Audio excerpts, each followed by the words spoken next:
Episode 76, All the Everything Podcast. I'm Billy. That's Tim. Tim, man, welcome back from the Final Four, buddy. Oh, thank you. Thank you so much. I'm happy to be back and happy to be recording with you, my friend. And I got to tell you, the experience that we had for the Final Four. Now, I'll go briefly into it. I had bought this package last August for Luke for a Christmas present. It was a big kind of package kind of deal. But with that, we got like private access 3 hours before the game even started in this like separate lounge, and they had all kinds of really cool tailgating food, and they had slam dunk contest, and they had Nice. they had Papa Shots everywhere, amazing, like a bar set up, and you had access to people, and they had like interviews with people from the NBA who were there from Indiana, and all kinds of cool stuff. And they had a private merch store, private photo shoot area, and that was so cool. So we had that before both games, and we absolutely loved it. And then the games themselves, the Final Four was just crazy. The energy in there and the fans and everybody. I've never been to any kind of championship game anywhere in my life. Yeah. Much less college, where it's very intense with the fans of the teams. Everybody comes ready to cheer and get crazy. So the energy of that was so fun. Watching the games in person was great. I was kind of concerned about how would I like it, because I love being in front of my TV at home with the commentary, Right. and the replays and all that kind of stuff.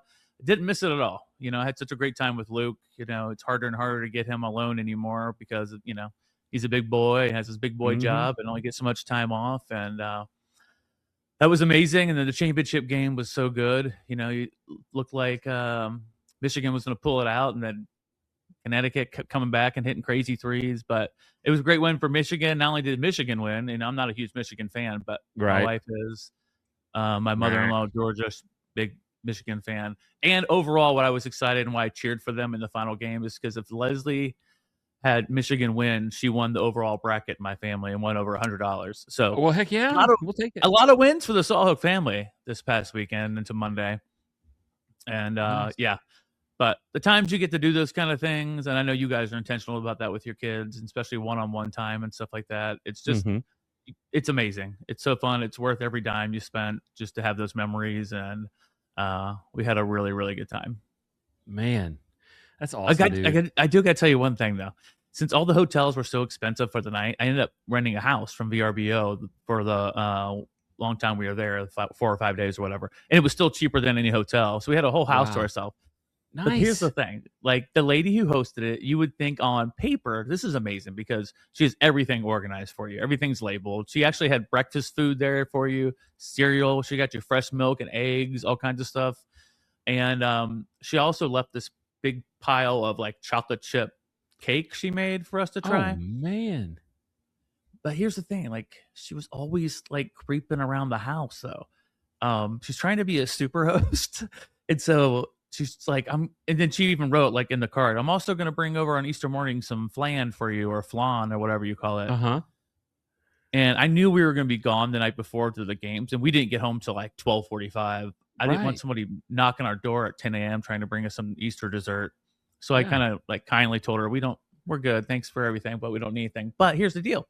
She would always leave messages like on the VRBO app, like, hey, I might be working in the yard today, so if you see me, come stop by, or like out in front of the house. And you'd see her walk by the window, and she had access to the basement under the house, a whole different thing. And you could always see lights on down there. So I'm like, is she down there the entire time?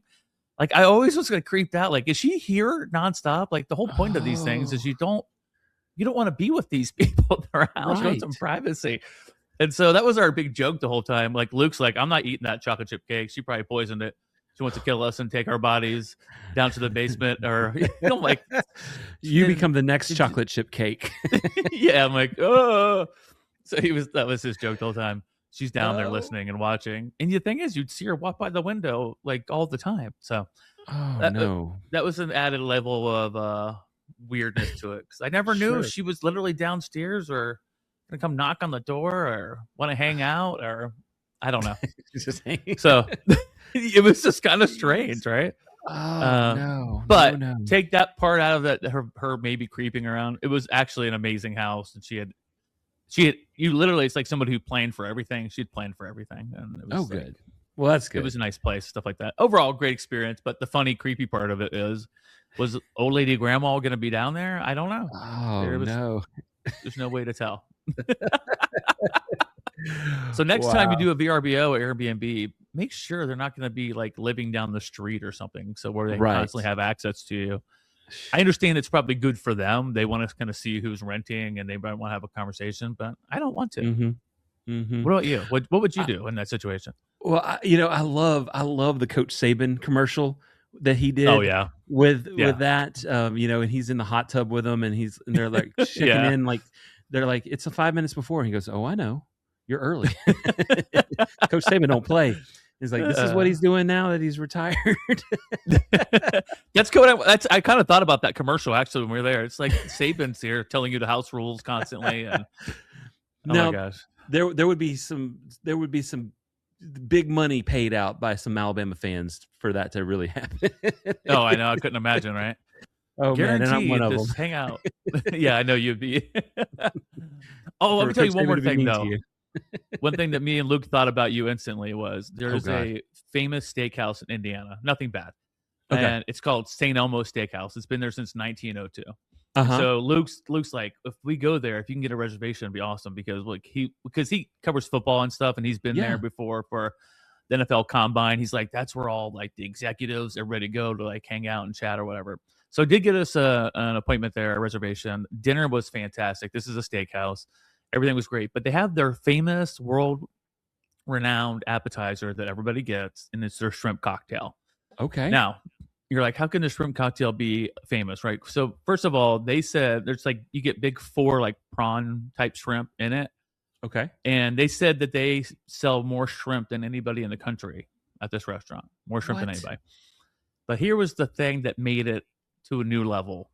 They serve it with this really homemade, made every morning horseradish cocktail Cocktail sauce. sauce? Yes. And when I'm telling you this had heat, it was burning me to death. And Luke, like you would take even people they're like, okay, and they smother it. Like, it is tons, like a big Oh my gravy on gosh. top of the shrimp.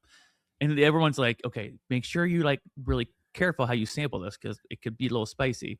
So I like tried to shake as much off as I could, and I took a little bite. When it's in your mouth, you didn't go, oh my God. But all of a sudden it would shoot up through your Through nose your into your nose. head. Yes. And you're like, and you just Yes. can't. It's kind of like when you get brain freeze and you're like, ah, make it Yes. stop, make it stop. And we were like, Billy would love this. Billy would Yes. actually probably drink the jar of this and be like, bring it more and more. Because I don't know how a normal person enjoys that.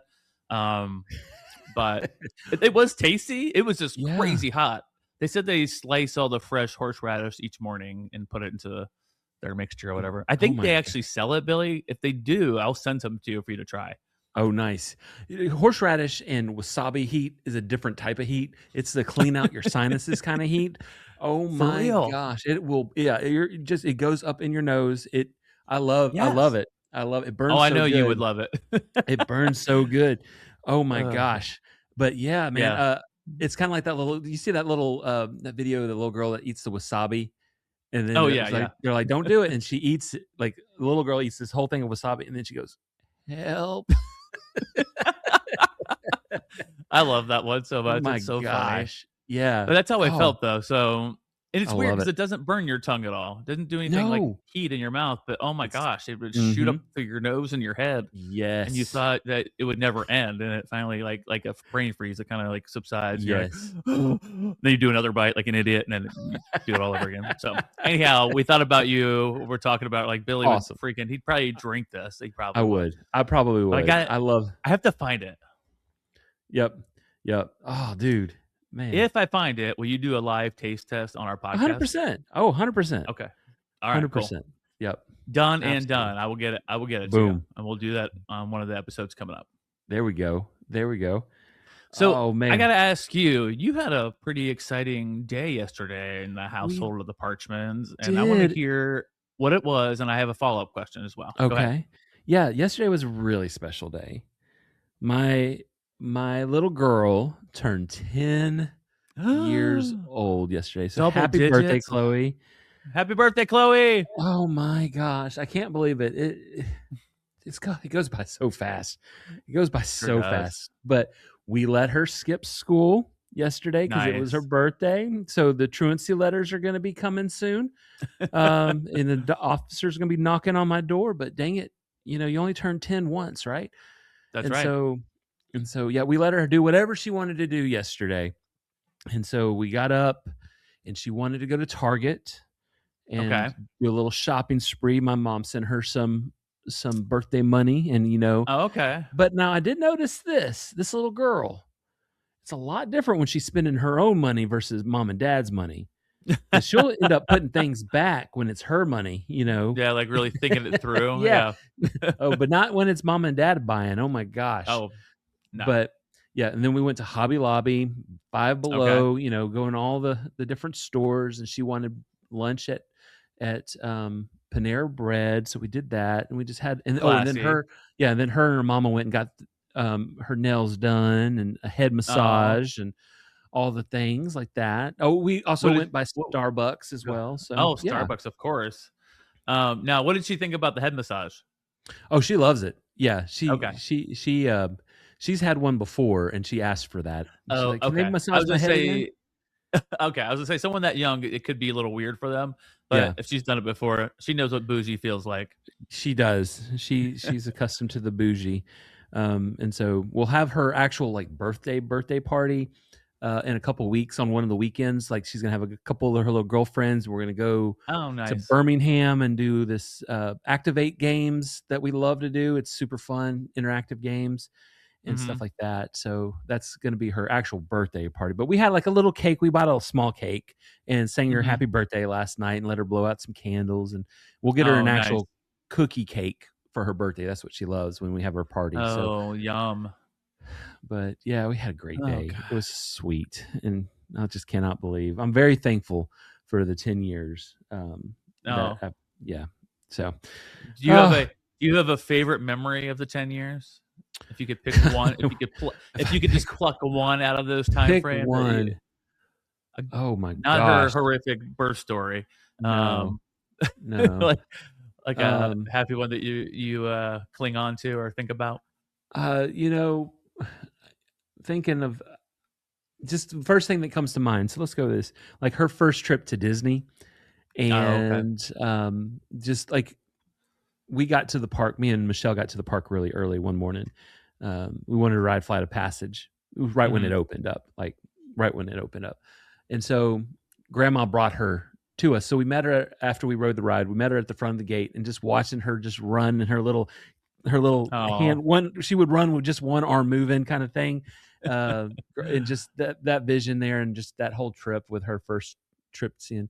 Now she was terrified of Goofy, I'm but terrified of Goofy. So, I feel you, but Chloe. oh my gosh, and just I mean just her little sweet little heart. I mean just she is How old was she at that time? she was 2 at that time. 2, okay. She, Okay. or she might have been a little almost 2, right in Okay. that range. She was definitely free. That's all that matters Oh, at that point, yeah. and I was like, "Yeah, now, Chloe, you're an adult at Disney, so there you are. 10 and older, you have to pay adult prices." Yeah. Yep, now you're an adult, so you better Yeah. save your money. Yep. Golly. Oh, that's So, awesome. But you but guys did something else special with that. You made it really special, and you asked for something on Facebook. Can you tell me about that and, like, what you raised yeah. from it? Yeah, well, this weekend, coming up on the 11th, just in a couple of days, we're doing the Red Shoe Run for the Ronald McDonald House of Alabama. We Okay. do it every single year. So if you know the story, Chloe had to have open heart surgery when she was 2 weeks old. And the Ronald McDonald House gave us a fantastic room that was just a block away from her. So we were able to be there in a second if we needed to. So it was safe, Yeah. clean place. We didn't have to worry. They took that pressure off of us. And so ever since then, we've made it our mission to support them in whatever way we can. And we always do the Red Shoe Run. It's a 5K they do every year to raise money. Mhm. I think their goal is always like $30,000 to raise, and we've already met it for this year. So Oh, congrats. super excited. I saw that they hit their goal already before the race even started. But we've always done a team. It's called Galaxy Walkers for Chloe Bell, And, so what we did was, raise the money. You can either join our team and do the run in Birmingham with us, which we would love, or you can go on there and donate money and, support our team. And if you raise over $1,000 individually, they give you a Stanley Cup, which, little 10-year-olds love the Stanleys. Like, we need another cup in this world. But so, I made it a personal goal to see if we can get to that goal, because, every penny goes to helping families stay close. And so, I said, hey, if anybody wants to donate $10 in celebration of her 10th birthday, we were a couple $100 off of her goal, and then we hit it. Everybody was super awesome, and we were able to hit it. And so she'll be getting a new Stanley Cup. Yay. But that also gets people where they don't have to worry. I love that. So yeah, we were super excited about that. And we're super excited about this weekend. We'll be in Birmingham this weekend. Okay. And we'll be cheering you on. Yeah, we'll be doing the race on Saturday, and then we'll probably do an escape room at some point, and of course, all the fun things. You know how the Parchmans do. So yeah. If you're not doing an escape room every time you go somewhere, then it's not the Parchman family. Right. That's right. And they see you guys coming. They're like, oh God, here they are. Here comes that crew again. They've already beat us 20 times over, but they're back again. We're back again, folks. Just set the record. Now you got to beat the quickest score ever. And this time we got Grandma with us. Oh, okay. All right. Yeah, she's coming down. So that's a plus. Yeah. It's always good to have Grandma on your team. Yep. I love that. That's so cool. Well, happy birthday again, Chloe. I hope you have a great birthday and celebrate in a couple weeks with your friends. But we have a great episode today to get into. And what we wanted to do is we want to do a shout out, because we started this group chat for all the fans of the All the Everything podcast. And it's Billy and I in there and a few listeners currently. And we want to grow that. So you have an opportunity. If you hear this podcast or the one we did last week, we talked about, let us know if you want to be part of the group chat. In there, we talk about everything podcast stuff. We let you guys pitch ideas for podcasts. We haven't done it yet, but we soon may be leaking like early footage to you guys and things like that, all for free. This is not like a Patreon type thing. We just want you to be part of a community, even if it's a group chat right now. And Billy, tell them a practical way that we're even doing that today. Well, yeah, if you want to, just send us a DM, right? On Facebook, Messenger, whatever. Just say, hey, we'd like to join the group chat, and Tim and I, we would get you added, and yeah, we'll do that. We would love for you to be there. And like today's topic, which you'll find out soon, this actually was inspired by one of our listeners, wasn't it? Yes, it was. Her name is Bethany. She's been a big listener from the very beginning, and she pitched a few different ideas in the group, and we decided to go with one of them today, and you're going to find out what that is very shortly. So let's not leave them waiting anymore, my friend. Well, there ain't nothing to it but to do it. Are you ready, my friend? You better believe it. Let's get into all the everything, y'all. All the everything, we got a plan. We got a plan. Quiet steps, steady hands. Lights go low, no time to guess. Tim and Billy running through the randomness. From Vegas vaults to midnight scores. Blueprints laid on marble floors. It's two guys talking way too smooth about the greatest jobs that they never could prove. Grab your crew, don't make a sound. We're breaking in and breaking down every move, every big score. Welcome to the madness. Well, welcome back to yet another amazing episode of All the Everything podcast. As always, I'm one of your hosts, Tim Sawhook, and I'm joined by my best friend, Billy, the escape room master, Parchman. That's right. Is in the house. How you doing today, Master? I'm doing great. Did I call you Master? Master. Escape Master is what I meant to say, but my brain didn't quite get there. It was like a bridge with a plank missing. It just Master fell. of the universe. The power. Oh, man. Gosh. I called you my best friend. You're my best friend. Let's go make some friendship bracelets. That could be another thing we could sell on the podcast. If you That's guys right. want some, I'm Crayon sure ship. Chloe can make some for us, right? She can make us an all the She everything could. podcast, Yeah. and we'll sell them. Chloe's gonna That's have her right. own store. She's gonna do all That's the right. merch for us. So, That's right. Make and some by the way, jewelry. like she actually made me a hat a couple of years ago when we met at She Universal. did. I had 2 different specific designs that she made for me to wear and for my wife Leslie as well. So, Yep. She sure did. she's well into the merch game. She is. She is. She actually designed and made some hats and shirts for her birthday party to wear when we go too, as well. Oh, for of all course. the girls going. Yeah. So Of course she did. Yes. yeah.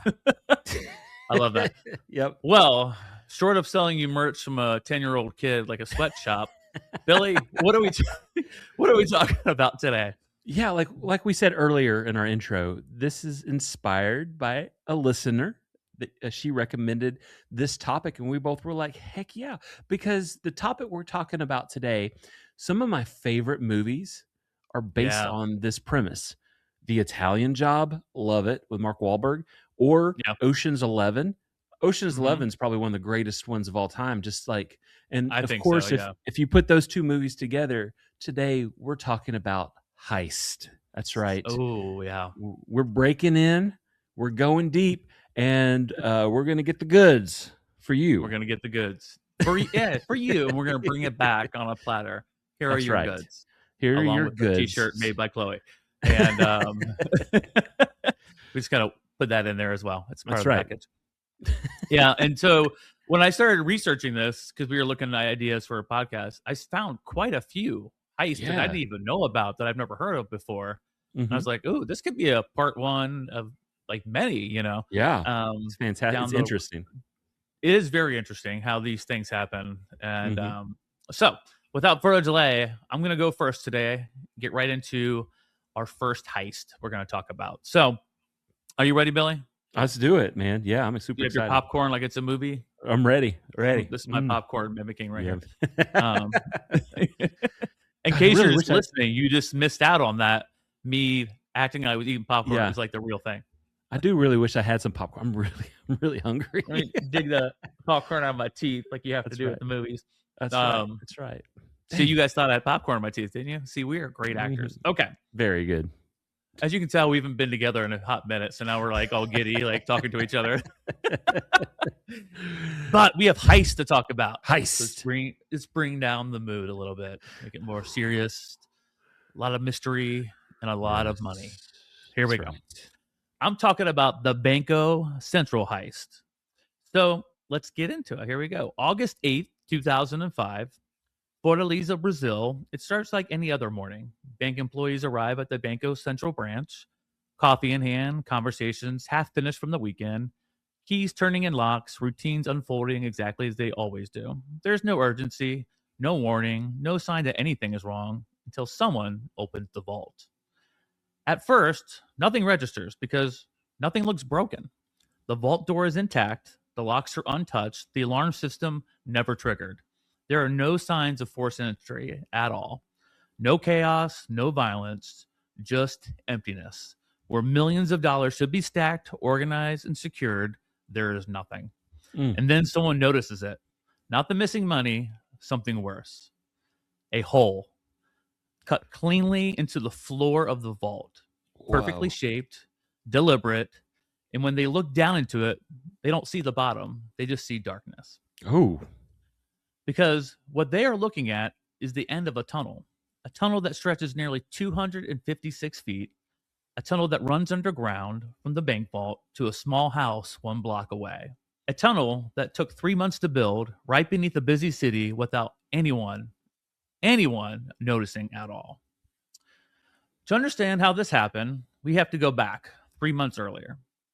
So, somewhere in Fortaleza, a group of men began putting together a plan. Not a loud plan, not a fast one.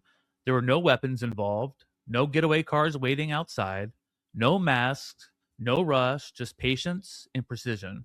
And one simple idea: if you can't get into the bank from the outside, maybe you go underneath it. So, what they do is they run a house. Nothing flashy, nothing suspicious, just another building in a neighborhood where people mind their own business. And they put up a sign outside that says Synthetic Grass, a landscaping company. It's the perfect cover. Workers coming and going, normal. Truck delivering materials, normal. Dirt, tools, noise during the day, all normal. No one questions it at all because it looks exactly what it claims to be, a landscaping company. But inside the house, behind closed doors, the real work starts to begin. They start digging. So, day one, nothing dramatic, careful, controlled, because this isn't just a hole. This is a mission that will require engineering, planning, discipline, and absolute silence at all times. So, what's the goal? So, it's a tunnel stretching nearly the length of a football field. Picture that, how big a football field is. From that house to directly beneath the Banco Central vault. And they have to do it without anybody ever noticing anything. So, this wasn't a crude operation. They didn't just grab shovels and hope for the best. They built something precise. Inside that tunnel, they installed wooden supports to prevent collapse, lighting so they could work in complete darkness, ventilation so they could breathe underground, even a system of rails and carts to move dirt efficiently. This wasn't a robbery. This wasn't construction. It was underground construction. And then there was the one problem that no one talks about at first. The dirt, all that dirt. What are they going to do with that? Because when you dig a tunnel that long, you don't just create space, you create tons and tons of soil. So where does it all go, Billy? I'll tell you where. They move it slowly, bag by bag, piece by piece, disguised as landscaping waste. Genius. They're moved gradually, so nothing looks out of place. No piles, no red flags, just normal business.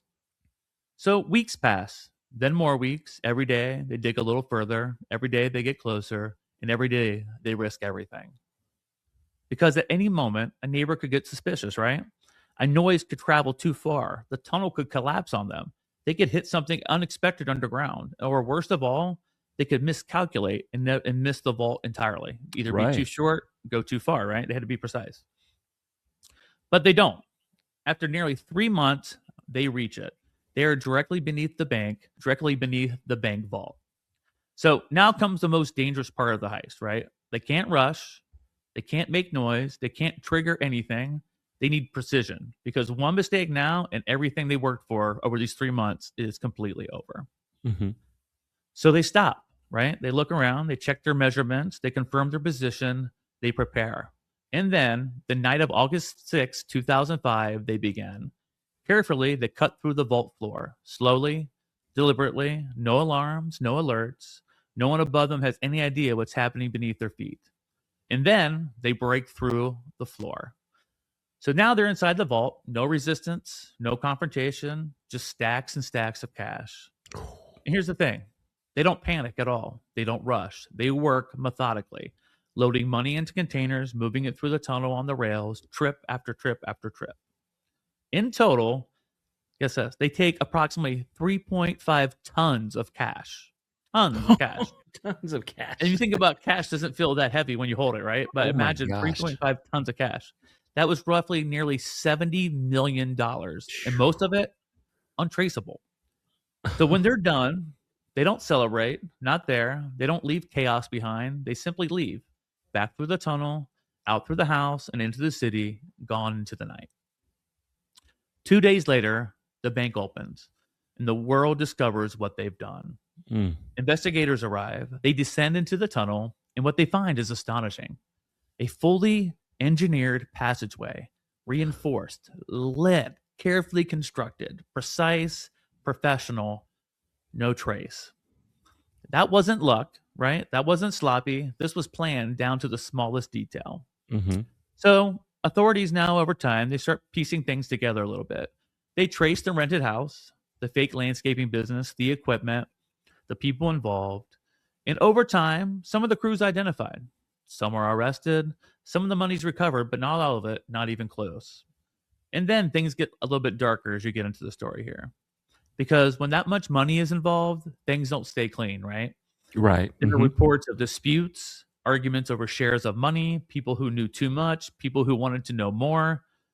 And some of these people, they don't make it. Bodies are found. Other people just completely disappear. Loose ends start getting tied up very quickly and very disturbingly. And just like that, what started as a perfect silent operation begins to unravel in the shadows.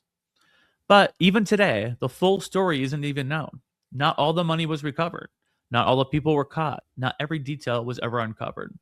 So somewhere out there may be still someone living a quiet life funded by one of the most sophisticated bank heists of all time. A heist with no alarms, no violence, no warning. Because while everyone was focused on the bank, the real operation was happening beneath their feet. And that was the Banco Central heist in Brazil of 2005. Isn't that Dude, crazy? that's crazy. It kind of I reminds mean, me of like lottery winners, right? You win all this yes, money, you finally yes, get it, and you don't know how to handle it. Like, you got the prize, just be cool. yeah, And I mean, you're free. They had 2 days apparently before anybody knew they broke in. They were 2 days gone. Come yeah. on. I thought that was, I mean, the precise timing for all of that to happen, to be in the Yes. exact location, blows my mind how they figured that out. And then also knowing that it's going to be there right on that time where people are going to be gone for the weekend. So they Mhm. have 2 days, no alarms went off. There was nothing going on, no one there to stop them. They had 2 days of time just to slowly and deliberately move out 3.5 tons of cash, Tons of cash. $70 million, Billy. And Goodness when I had done some gracious. other research, I didn't include in the story the money that was actually in that vault. It was money that was not sequenced because it was set to be thrown out, burned, Will incinerated. burn. And Yeah. so that's why it was very hard for anybody to trace the money, because this was money that was just there, random bills over Mhm. time that were old and they were set for extinction or whatever they call it. But money was going to be disappearing. So that's why it was so hard for them to even trace it, because they had no idea what sequence of money is, whatever. So they couldn't even put that out there. Like, if you see these bills or these bills, you know, maybe Yeah. report them back in. And then, like, the forethought to do all the planning as far as securing the thing, so there was no cave-ins, putting up the Yes. lights, putting in Mhm. rails and carts. Um, they must have had people from every kind of aspect of working down there with them. You had to have somebody who knew engineering for all that to Exactly. happen, right? Mhm. Yep. Um, yeah, so it's just crazy. It boggles my mind how all that stuff came together and how they knew they were directly beneath that and the planning that went into it. You never want to, like, celebrate, criminals, but like in these heist stories, you kind of get caught up in that action of it all, right? And you're thinking like, what this Yes. could have been like, especially if you saw Ocean's 11 and things like that. You're like, the planning behind it and all the things that they had to do just to be there in that moment was crazy to me. The smarts you had to have, like the math you had to have. Like, this we'll say, like, Yes. you do math and you're like, I'm never gonna use this again. Well, if you're a high-end criminal, you might need math to build your tunnels. And I thought it was Yes. genius that they did a landscaping company that explains the dirt, Yes. that explains the different things, because that's part of that field. So that was like Hmm. a perfect cover. Like, that's just like so clever. That's what they Yeah. went with. Yeah. Um, I wish they would have let more details in the story about how they eventually tracked people down, but it's a quick yeah. jump from the research I did into the actual script that I put together for it. Mhm. But yeah, and then people started disappearing. I mean, there was one thing that bodies were found, somebody got killed, but when people just Right. disappear completely Yeah. without a trace, that's like a whole nother level of creepy to the story, I feel like. That And is. yeah, have you ever heard of this before by any chance? This is I haven't heard of this, but I'm wondering if this inspired at least some of the storyline from, like, Fast and Furious 5, Fast 5, with The Rock when they were in Brazil, and, they had to do the bank robbery Oh. there. Do you remember? And they're dragging the safe through the Oh, town with the yeah. cars. Yeah, because Yes. those were bills that were supposed to be burned as well. Oh, okay, okay. I believe. That's okay. I wonder if that was pulled from the real story then, something, Because that similar. was 2005. I think they took some of the real life inspiration and kinda put that in there. Oh, wow. So Now I to wanna go think back about. and watch the 5th one and see, like, the correlation between the 2 stories. That's Yeah. funny. I know we talked last week about Fast and the Furious and, like, how, like, the first 2 were good, but then it just kinda went crazy. I will say Fast 5 was one of my favorites as well. That was kind of normal, and then I mean, of course, they did some crazy stuff in that movie too that just is not What? realistic. What? But from a storyline, and it was like the first one with The Rock, and he's like Yeah. The Rock when The Rock is jacked, Oh, Um, yeah. and so that one was a really good was a really good one. Can I ask you a question? Is there ever a Yeah. time that The Rock is not jacked? Well, I mean, I mean, back in the The day, Rock, yes. The Rock, not being like bodybuilder status, but he's always jacked. Like he's always Yeah. huge, but there are times where he's more slender, and you would think, oh, he's not as big. But Oh. then if you were to stand by him, you're like, good God, he's still huge, even Yeah, when this he's guy's a not like. beast. Yeah. So I mean, yeah, but yeah, earlier in his career, he was a lot slimmer, but then he just Yeah.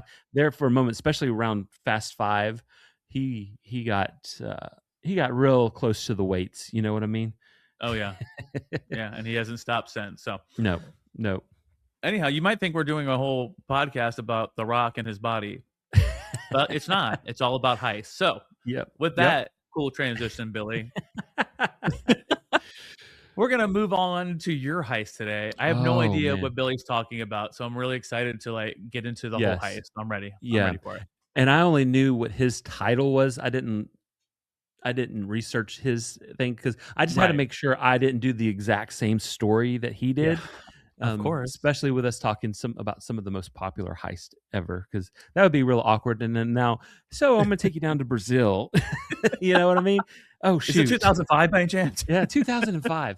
But it's not 2005, but it is actually early 2000s. And so, I mean, I guess this is the time to go rob folks, you know, to make some money.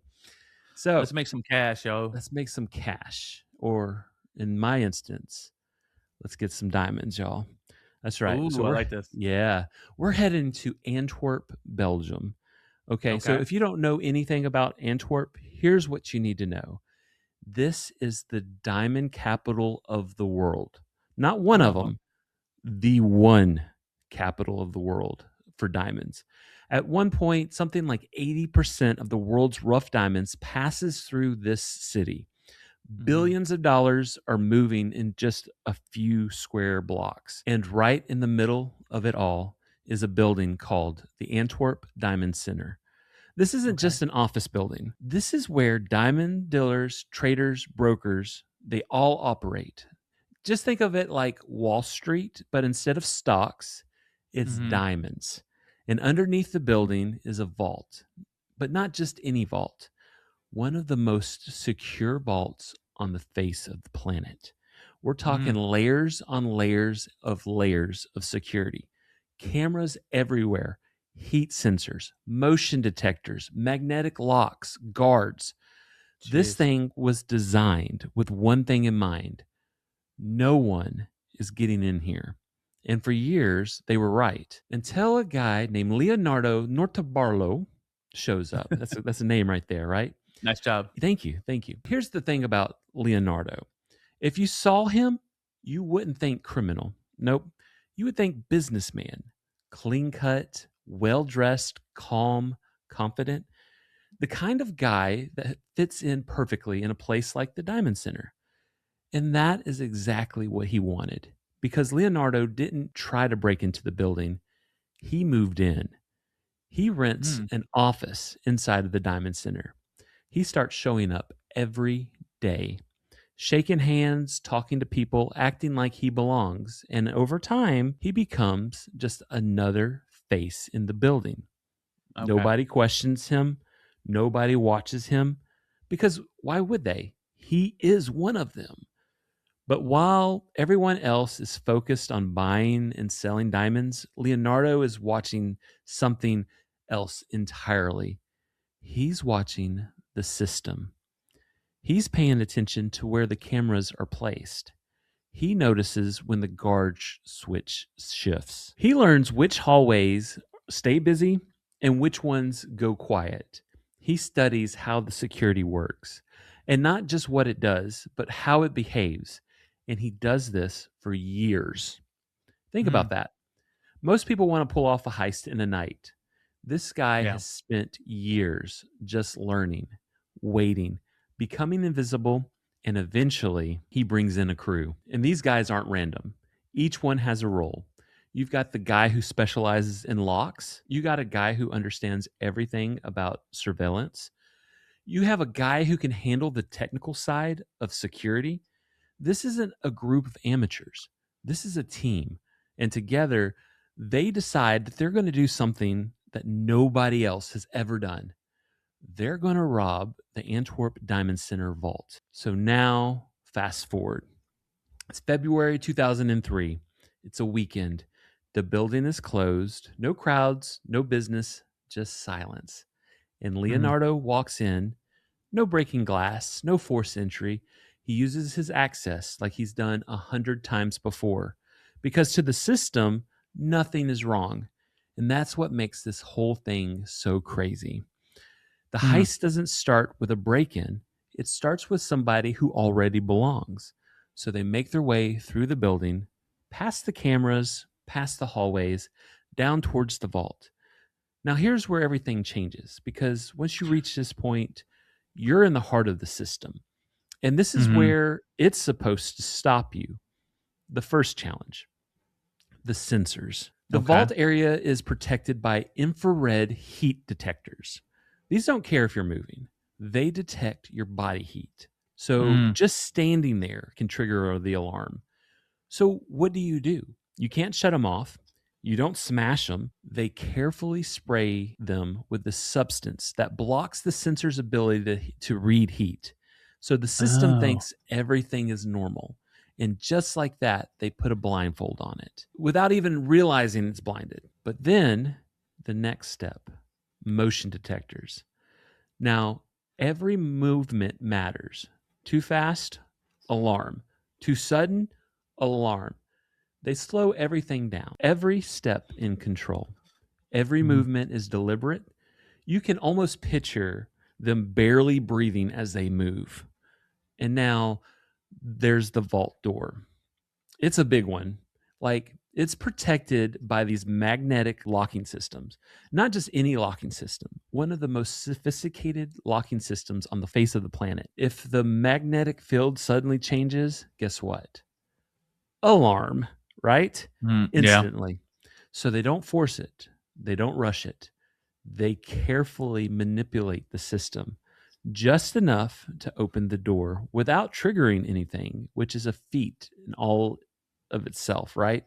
And somehow it works. The vault opens, and inside, rows and rows of security deposit boxes, each one filled with valuables, diamonds, jewelry, cash, millions stacked in small metal containers.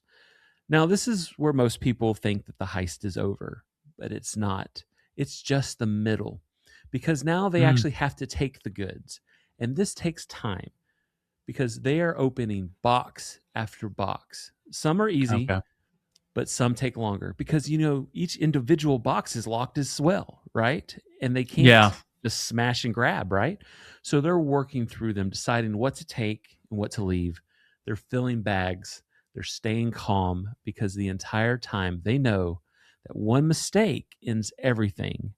And somehow they make it through. They've got what they came for. And they close everything back up, the vault, the door, everything.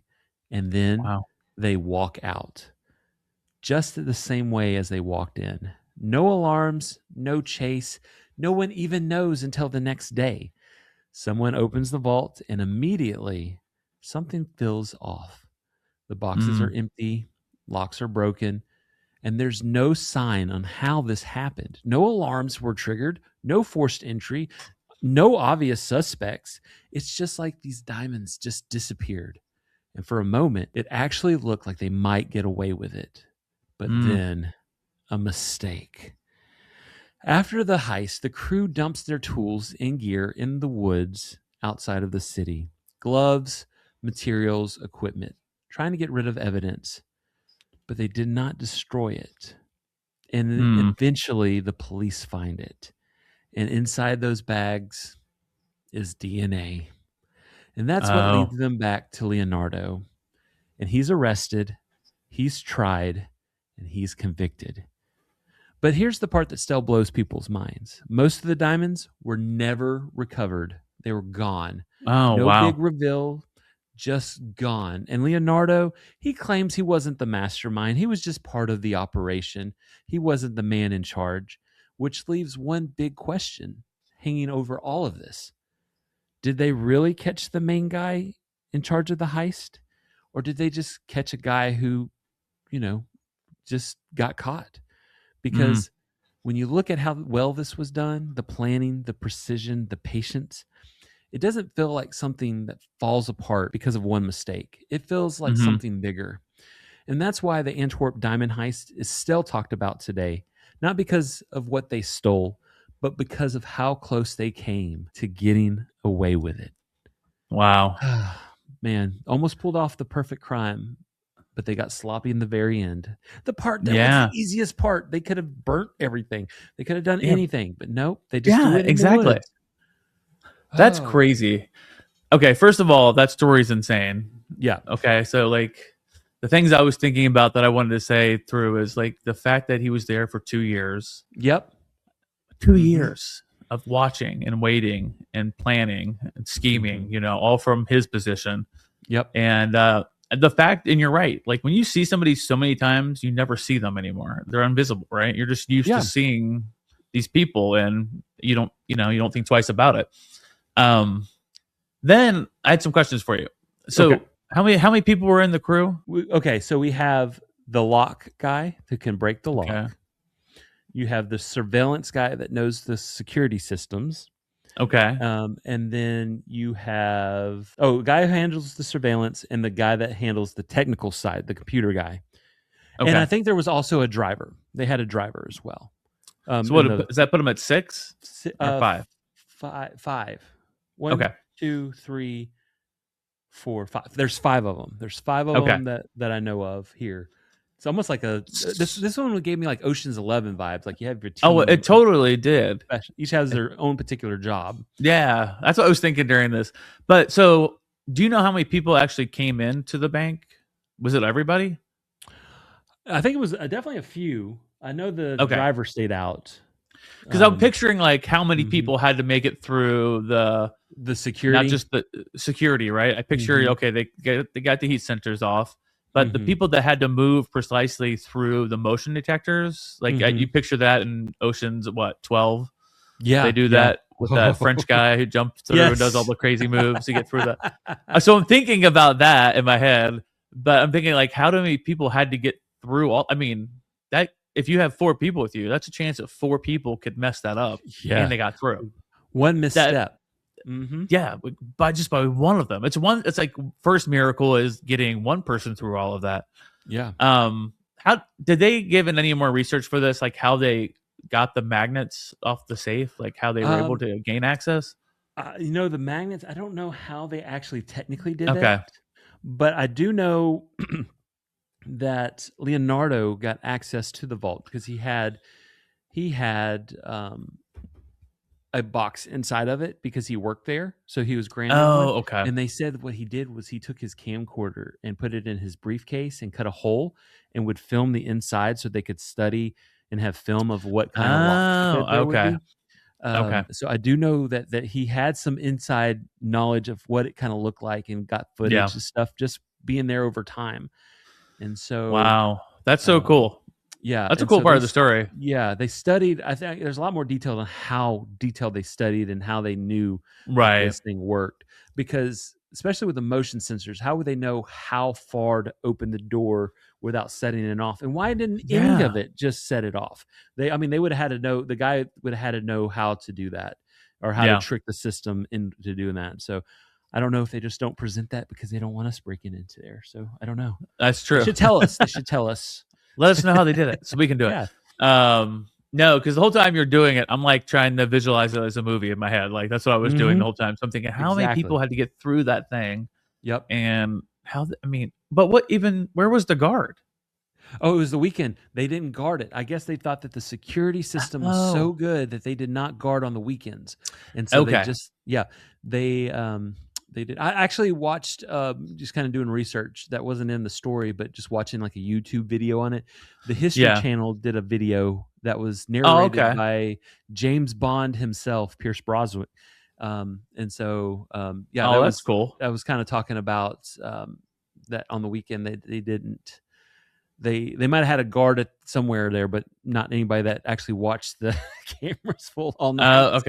Apparently, because I was thinking the Yeah. same thing. How did they? Because you told me there's cameras everywhere when you were like setting up the stories. I'm picturing Yep. how do they?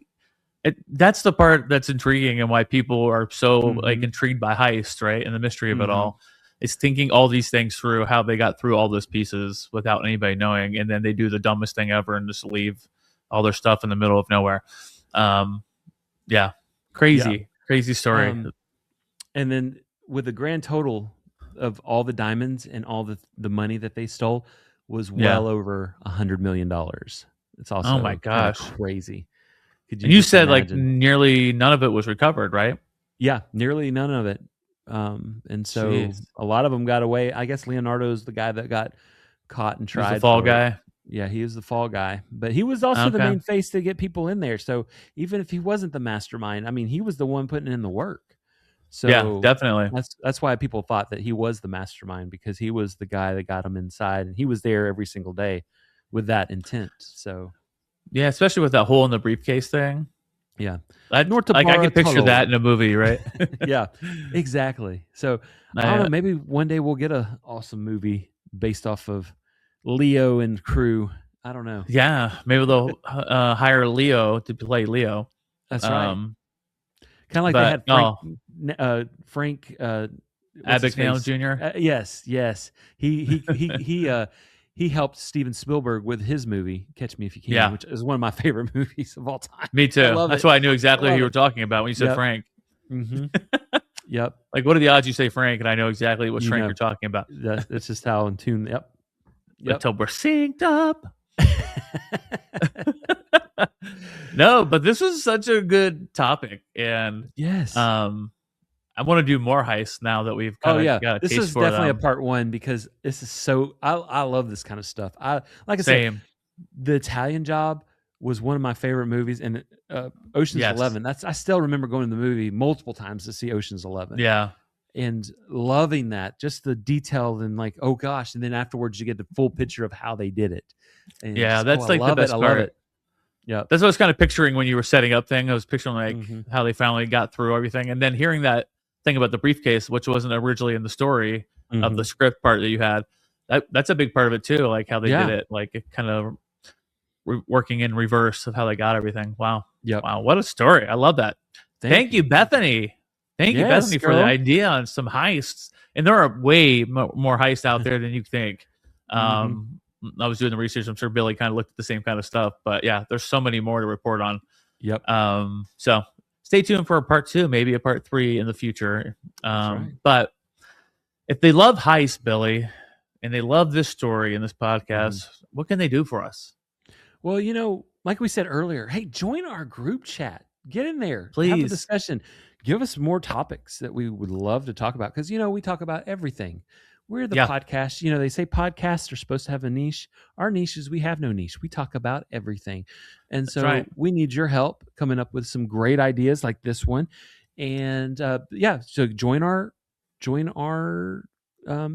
message group, or you could go to Facebook, leave us some comments, leave us some love on the posts that we make. Yeah. You can watch us on YouTube. You can watch this full episode in Tim eating fake popcorn. You could see that, right? On the YouTube. It's almost like it's real. That's right. We're on TikTok. We're on Instagram. We are on social.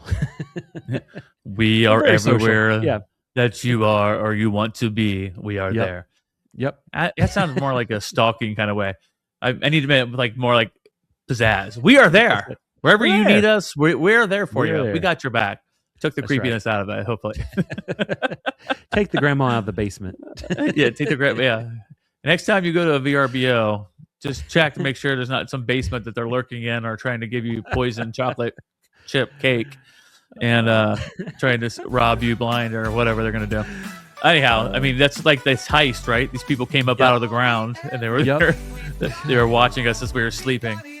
Oh my gosh, I don't even want to think about that now that I brought that up. All right. We're getting out of hand here. But so anyhow, again, thanks for the recommendation, Bethany. And I hope you guys enjoyed this episode. It was so fun to research and tell the stories.